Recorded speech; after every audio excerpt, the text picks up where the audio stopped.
Hello. I finally got it fixed. Sorry. Hi everybody, this is Alchemist 2, and I'm back again with another book review.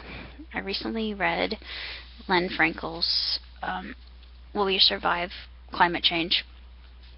One Last Chance. And of course, if the picture itself isn't compelling enough, the evidence therein is actually quite disturbing and rattling and very unsettling at best, and a lot of it doesn't really paint a rosy picture for our planet and the things that we've done to our planet since the Industrial Revolution. It talks about agriculture, how agriculture has changed our planet, and the chemicals that we use increase the acidity of our ocean. And a lot of species of coral, unfortunately, they can't survive in this kind of acidic environment, so they calcify and die. And it's very sad. Plus, it talks about in the future how a lot of species of fish that we are so used to consuming might not exist in some years, not too many years from now.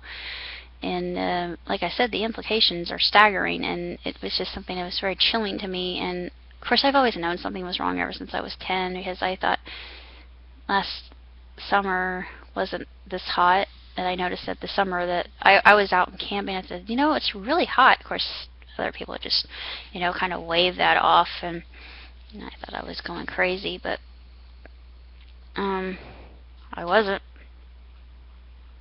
But this book in and of itself is actually quite interesting, and even though it's woefully short, it gets straight to the point of why there are certain things we can do and certain things we can't do. There is a tipping point we've already reached, and we really can't come back from it. But that's the sad part. The good thing is that we can change our ways from being a society of meat consumers and revert to a more plant-based diet. Of course, a lot of people will say, why would I want to become a vegetarian? That's horrible. But I think that in the future, a lot of us are going to have to become vegetarians, because it's going to really, it's life or death, literally. And it's just the whole consequence of that really just made me shake. And I thought, I'm already almost a vegetarian myself, because I eat red meat, but not that often. I consume more plants and vegetables, fruit. I eat fish and chicken and turkey. I really don't eat a lot of red meat just because it's not so good for you, but I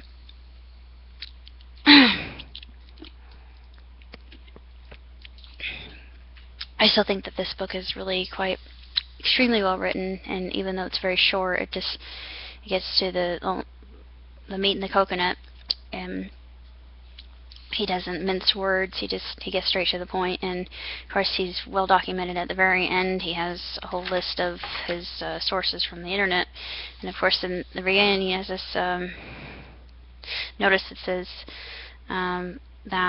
it's actually kind of funny.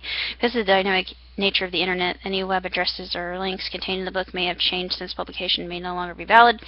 And it says the views expressed in this work are solely those of the author and do not necessarily reflect any views of the publisher. Of course, the Lulu Publishing did this, and any people that were depicted in the imagery, the stock imagery, it's not Getty Images, but it's Think Stock, are the only models. They're only for illustrative purposes. But yeah, it just definitely gave you pause. Yeah. Extremely well done. And of course, Mr. Frenkle, it's interesting at the very end. It just talks very briefly about him, and the last page it says he's a retired chemist and he's a high school science teacher, lives with his wife in Bethlehem, Pennsylvania. He's been an environmentalist for at least 45 years, concerned about climate change for at least 20 years, and a vegetarian for 24 years. All of that very impressive. He recently edited a textbook on the subject of climate change and has written many notes and letters to the editor on this subject. This is his first and probably final book. I'm sorry to say he's not going to write any more books, but I really think that he did a very good job, and I'm glad that that he published this and gave me a link and everything, and hopefully other people listening to this review will find this information useful and pick it up, because it's actually cheaper on some other sites. I paid quite a bit for it on Amazon, but you can download it to your Kindle or your Nook. I don't know if there are other platforms on which you can access this, but it's definitely well worth your time and definitely well worth the read, because it's very interesting and the implications are very grave if we don't start changing our habits immediately. That's all I can say.